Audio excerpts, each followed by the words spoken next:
Good morning students. Siddhi Hindi Vidyalaya के इस online classes में आपका हार्दिक स्वागत है।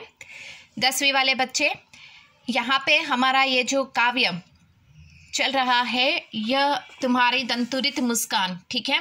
इसके जो कवि है उन्होंने यहाँ पे छोटे बच्चे जिसके दंतुरित मुस्कान यानी नए नए निकले हुए दूध के दांत जिसकी तुलना मोतियों के साथ की है, ठीक है। थोड़ा सा रिवीजन कर लेते हैं यहाँ पे कि तुम्हारी यह दंतुरित मुस्कान किसी मृतक इंसान में भी जान डाल दे ऐसी है।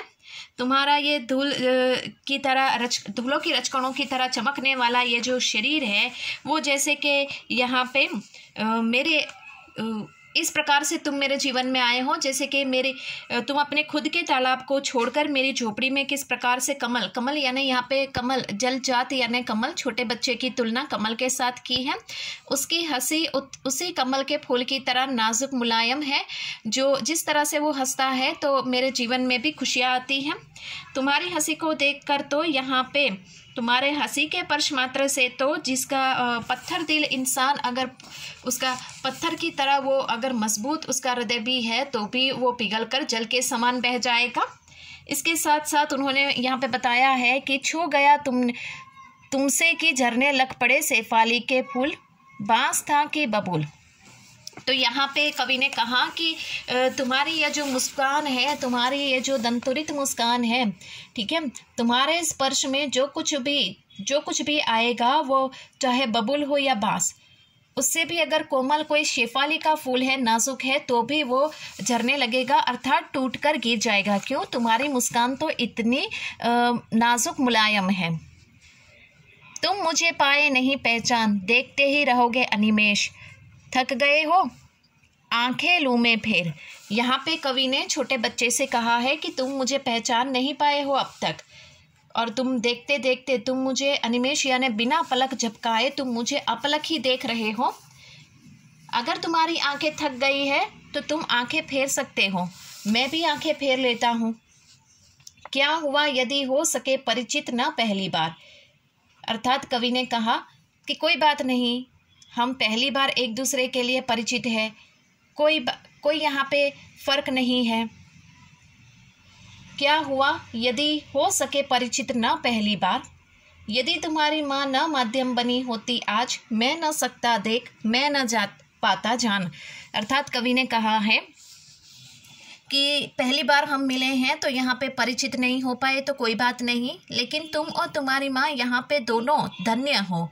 क्यों? क्योंकि तुम्हारी माँ के माध्यम से ही, तुम्हारी माता के माध्यम से ही मैं तुम्हें आज यहाँ पे तुम्हारी मुस्कुराहट को देख पाया हूँ, मैं तुम्हारी कोमलता को महसूस कर सकता हूँ, मैं तुम्हें तुम्हारी दंतुरित मुस्कान को देखकर मैं आज अपने आप को खुश समझता हूँ। इसके लिए तुम और तुम्हारी माँ यहाँ पे धन्य हो।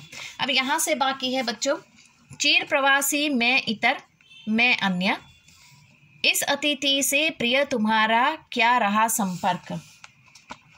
तो कवि ने यहाँ पे क्या कहा है कि जैसे कि कवि शिशु से कहते हैं कि मैं तो चिर प्रवासी हूँ, चिर यानी दूर का, अतः तुम्हारे लिए तो अतिथि हूँ। चिर प्रवासी मैं इतर मैं अन्य, इस अतिथि से प्रिय तुम्हारा क्या रहा संपर्क। मैं तो दूर का प्रवासी हूँ, अन्यत्र इंसान हूँ, लेकिन मुझ जैसे मैं तुम्हारे लिए सिर्फ अतिथि मेहमान जैसा हूँ, मेरे साथ तुम्हारा कोई संपर्क नहीं है। उंगलियां माँ की करती रही है मधुपर्क, देखते तुम इधर कनखी मार। तुम्हारी माता ही अपनी उंगलियों से तुम्हें शहद आदि चटाती रहती, अतः तुम उसे ही पहचानते हो। मधुपर्क यानी शहद, मधुपर्क यानी शहद। यहाँ पे कवि छोटे बच्चे से कहते हैं कि तुम्हारी माता जो है वो तुमको अपनी उंगलियों से क्या करवाती है, शहद चटाती रहती है। इसके लिए तुम क्या करते हो, तुम उसे ही पहचान पाते हो।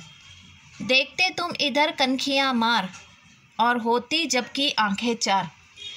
जब तुम मेरी तरफ कनखियों से देखते हो, कनखियों से देखना यानी कि धीमे से झाँक कर देखना, कनखियों से देखना यानी धीमे से झाँक कर देखना। जब तुम मेरी और धीरे से झाँक कर देखते हो और मुझसे तुम्हारी आंखें मिलती हैं, और होती जबकि आंखें चार।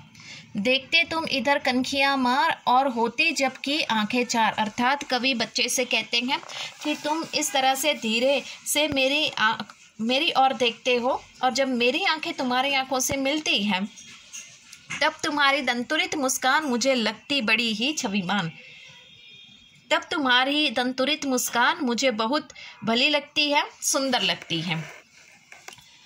इस तरह से ये काव्य का भावार्थ होता है। वापस एक बार मैं दोहरा रही हूँ। तुम्हारी यह दंतुरित मुस्कान अर्थात तुम्हारी ये नए निकले हुए दूध के दांत, तुम और तुम्हारी माँ दोनों यहाँ पे धन्य हो। चीर प्रवासी मैं इतर मैं अन्य, मैं तो एक अन्यत्र इंसान हूँ, मैं दूर का प्रवासी हूँ। इस अतिथि से प्रिय तुम्हारा क्या रहा संपर्क, मैं तुम्हारे लिए सिर्फ एक मेहमान हूँ, मेरे साथ तुम्हारा और क्या संपर्क हो सकता है। उंगलियां माँ की करती रही मधुपर्क, तुम्हारी माता जो है वो तुमको उंगलियों के माध्यम से शहद छटाती है, इसके लिए तुम उसको ही पहचानते हो।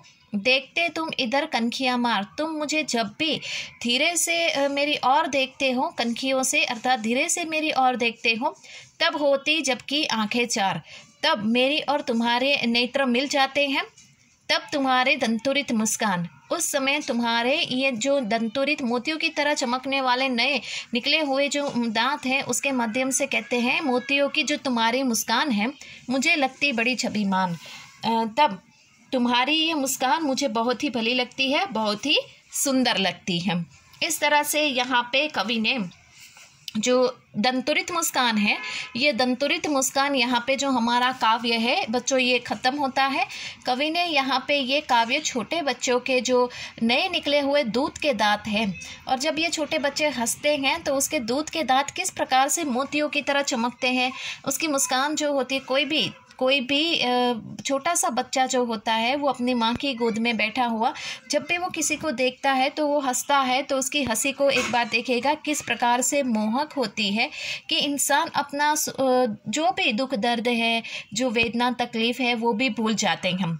तो कवि ने इस काव्य के माध्यम से छोटे बच्चे के जो दूध के नए निकले हुए दांत हैं वो किस प्रकार से यहाँ पे हंसता है तब वो मोतियों की तरह चमकते हैं, और मृतक इंसान में भी जान प्राण डाल देते हैं, उसके बारे में बताया है। अब बच्चों आगे वाले वीडियो में इसी के साथ जुड़ा हुआ जो दूसरा काव्य है फसल, ठीक है, वो काव्य की हम शुरुआत करते हैं। तब तक के लिए यहाँ पे रुकते हैं। Thank you.